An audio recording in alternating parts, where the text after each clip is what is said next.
ಆತ್ಮೀಯ ಬಂಧುಗಳೇ, ಇವತ್ತು ಕಳೆದ 3-4 ದಿನಗಳಿಂದ ಸುಳಿದಿರತಕ್ಕಂಥ ಭಾರಿ ಮಳೆಯಿಂದಾಗಿ ಕನಿಷ್ಠ ಇವತ್ತು ಈ ಭೀಮಾ ನದಿಗೆ ಹೊಂದಿಕೊಂಡಿರುವಂತಹ 87 ಹಳ್ಳಿಗಳು ಹಲವಾರು ರೀತಿಯಿಂದ ತೊಂದರೆಯನ್ನು ಅನುಭವಿಸ್ತಾ ಇದೆ. ವಿಶೇಷವಾಗಿ ಚಿತ್ತಾಪುರ ತಾಲೂಕಿಗೆ ಹೊಂದಿಕೊಂಡಿರ್ತಕ್ಕಂತಹ ಕುನಗುಂಟ ಗ್ರಾಮ ಆಗಿರಲಿ, ಕಡಬೂರು ಆಗಿರಲಿ, ಕುನ್ನೂರು ಆಗಿರಲಿ ಅಥವಾ ಇಂಗಳಗಿ ಗ್ರಾಮಗಳಾಗಿರಲಿ, ಅತಿ ಹೆಚ್ಚು ಒಳಹರಿವಿನ ಭೀಮಾ ನದಿಗೆ ಬಂದಿರುವಂಥ ಈ ಮಹಾರಾಷ್ಟ್ರದ ನೀರಿನಿಂದಾಗಿ ಈ ಹಳ್ಳಿಗಳು ವಿಶೇಷವಾಗಿ ತತ್ತರಿಸಿ ಹೋಗಿದೆ.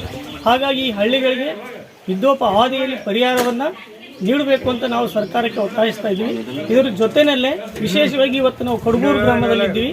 ಕಡಬೂರು ಗ್ರಾಮವನ್ನು ಸಂಪೂರ್ಣವಾಗಿ ಇಲ್ಲಿಂದ ಸ್ಥಳಾಂತರಿಸಬೇಕು ಅಂತೇಳಿ ಇವತ್ತು ಒತ್ತಾಯಿಸ್ತಾ ಇದ್ದೀವಿ. ಜೊತೆಯಲ್ಲೇ ಕಡಬೂರು ಗ್ರಾಮಕ್ಕೆ ವಿಶೇಷ ಪ್ಯಾಕೇಜನ್ನು ಘೋಷಿಸಬೇಕು ಸರ್ಕಾರ. ಯಾಕಂದರೆ ಇಲ್ಲಿ ಸುಮಾರು 70 ವರ್ಷಗಳಿಂದ ಜನ ವಾಸ ಮಾಡ್ತಾ ಇದ್ದಾರೆ. ಹಲವಾರು ರೀತಿಯಿಂದ ಈ ಊರಿಗೆ ಸಮಸ್ಯೆಗಳ ಸುರಿಮಳೆನೇ ಇದೆ. ಹೆಚ್ಚು ಕಡಿಮೆ ಈ ಊರಿಗೆ ಯಾರು ಬಂದರೂ ಕೂಡ ಸ್ಥಳಾಂತರಿಸುವಂಥ ಪ್ರಯತ್ನ ಮಾಡಿಲ್ಲ.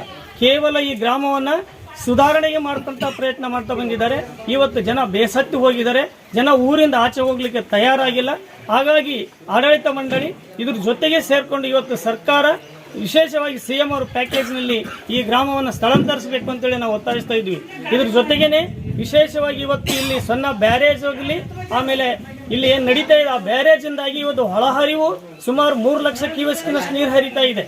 ಆದರೆ ಹೊರಹರಿಯೋದರ ಪ್ರಮಾಣ ಕಡಿಮೆಯಾಗಿರೋದ್ರಿಂದ, ನೀರು ಅದರ ರಿವರ್ಸ್ ಬಂದಿರೋದ್ರಿಂದ ಇವತ್ತು ಈ ಗ್ರಾಮಗಳಿಗೆ ಭಾರಿ ಪ್ರಮಾಣದ ಒತ್ತಡವನ್ನು ಹೇರಿರೋದ್ರಿಂದ ಈ ಹಳ್ಳಿಗಳು ಸಂಪೂರ್ಣ ಜಲವೃತವಾಗಿದೆ. ಇದನ್ನು ನಮ್ಮ ವ್ಯವಸ್ಥೆ ಅಂದರೆ ಕೇಂದ್ರ ಆಗಿರಲಿ, ರಾಜ್ಯ ಸರ್ಕಾರ ಆಗಿರಲಿ, ಇದನ್ನು ನಿರ್ಮಾಣ ಮಾಡಬೇಕಾದ್ರೆ ಎಷ್ಟು ಹಳ್ಳಿಗಳಿಗೆ ಇದರ ಒಂದು ಪ್ರಭಾವ ಇದೆ, ಎಷ್ಟು ಹಳ್ಳಿಗಳಿಗೆ ಜಲಾವೃತ ಆಗುತ್ತೆ ಅನ್ನೋದನ್ನು ವೈಜ್ಞಾನಿಕವಾಗಿ ವಿಶ್ಲೇಷಣೆ ಮಾಡೋದ್ರ ಬದಲಾಗಿ ಅವೈಜ್ಞಾನಿಕವಾಗಿ ನಿರ್ಮಾಣ ಮಾಡಿ ಇವತ್ತು ಜನಗಳನ್ನು ಸಂಕಟಕ್ಕೆ ತಳ್ತಾ ಇದೆ. ಹಾಗಾಗಿ ಇವತ್ತು ಈ ಬ್ಯಾರೇಜ್ಗಳಲ್ಲಿ ನಿಂತಿರ್ತಕ್ಕಂಥ ನೀರನ್ನು ನಿಧಾನಗೊಳಿಸೋದಕ್ಕೆ ಅವರು ಪ್ರಯತ್ನ ಮಾಡ್ತಾ ಇದ್ದಾರೆ.